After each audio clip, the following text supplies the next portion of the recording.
La rançon de la vertu. Chapitre 24. Cauchemar.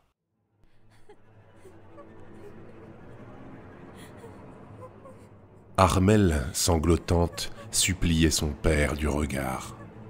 La douleur lancinante du vieux guerrier s'était presque effacée à la vue de la dague glissée sous la gorge de sa fille. « Elias, c'est vous » voulut-il demander à travers l'obscurité. Sa voix s'était étouffée dans sa gorge.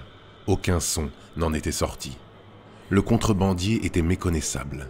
Sa peau était cramoisie, constellée de petites pustules blanches et suintantes. Sa chevelure d'or avait muté et pris des teintes blanchâtres rappelant celles des os humains. Ses mèches d'ivoire tombaient çà et là sur deux pupilles émeraudes irisées de sang. Non loin, Guillaume distinguait la silhouette de l'hydre de Chaille et les deux fentes reptiliennes qui tombaient sur lui. Elles luisaient comme deux lames à la lueur des bougies cises sur la cheminée, éclairant faiblement les contours de son épouse.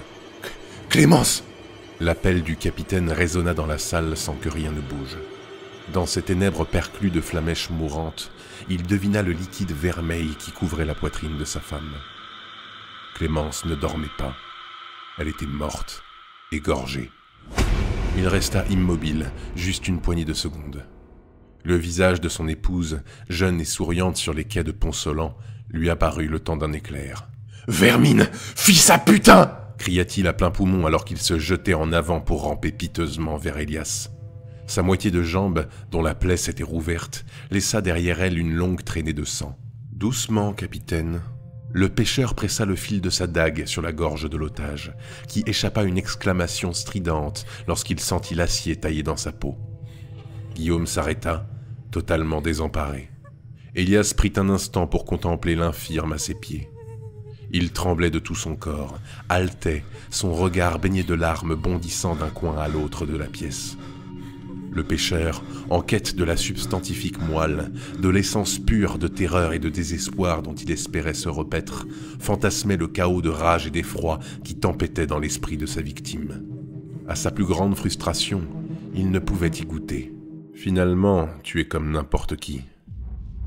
J'ai vu bien des hommes dans ta position, et j'espérais que tu serais différent. Le héros de la bataille du feu blanc. Quelle foutaise. Riches, pauvres, honnêtes gens ou truands, vous êtes tous les mêmes. Vous hurlez, vous tremblez, vous marchandez, vous jurez. Bientôt, tu supplieras, comme les autres. Guillaume l'interpella, sourd à sa diatribe. « Que voulez-vous, Elias ? Dites-moi ce que vous voulez et je vous le donnerai. Tout ce que vous souhaitez, je peux vous l'obtenir. » Elias se pencha légèrement en avant et marqua une pause. Guillaume resta suspendu à ses lèvres avec l'espérance folle qu'il présente une issue à ce cauchemar. « Même si je te le disais, tu ne pourrais me l'obtenir. » « Père, j'ai peur. » Un filet de sang perla sur la poitrine de la jeune fille. « Lâche-la, fils de chien! Lâche-la, tu m'entends? Je te tuerai! Par tous les dieux, je vous tuerai tous! Je vous ferai pendre, éviscérer, écarteler! Je vous donnerai à bouffer aux chiens si vous ne la laissez pas partir! » L'hydre, immobile depuis tout ce temps, bougea. Ce fut comme une silhouette de ténèbres se détachant du fil noir qui emprisonnait l'assemblée. Elle évolua sans un bruit, une ombre flottante qui se dirigeait jusqu'au cadavre de Clémence, toujours gisant dans son fauteuil. La créature attrapa le Maccabée par le bras et le fit tomber sur le sol. « Ne la touche pas, salope !» La jeune fille eut une nouvelle crise de sanglots, entaillant davantage sa gorge, et Elias, fasciné, observa le monstre s'agenouiller près de la dépouille. Lorsqu'il s'abattit sur la pauvre Clémence, Armelle poussa un cri affreux puis s'effondra, inconsciente. Guillaume ferma les yeux aussi fort qu'il serra les poings. Il devina à son concert macabre l'horrible scène qui se déroulait à quelques mètres de lui. Les bruits de la chair déchiquetée, des muscles déchirés et des os broyés sous des claquements de mâchoires le firent vaciller. Il répéta la même supplique, en boucle. « Arrêtez, s'il vous plaît, arrêtez. » Son cerveau s'embruma, lui aussi comme rongé à chaque nouveau son de mastication, de déglutition, de gerbes d'hémoglobine giclées sur le sol. « Ouvre les yeux, » ordonna Elias. Guillaume, tremblant et pleurant en silence, ne put s'y résoudre. « Ouvre les yeux et regarde, où je tranche ta gamine en lanière. Le capitaine se laboura les ongles en griffant le parquet sous ses doigts. Il ne pouvait pas. « Regarde !» vociféra Elias d'une voix désincarnée. Guillaume poussa un cri dont il ne se serait jamais cru capable, et cette fois, Elias eut un frisson d'excitation. Un véritable événement pour le pêcheur.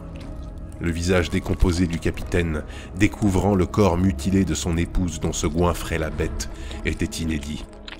Et Elias aimait la nouveauté. L'hydre, quant à elle, ne se délectait que de certaines parties de Clémence, les plus graisseuses. Les cuisses, le ventre et les seins semblaient être des morceaux de choix pour le monstre. Les lambeaux de sa victime lui pendaient aux lèvres et gouttaient sur le parquet.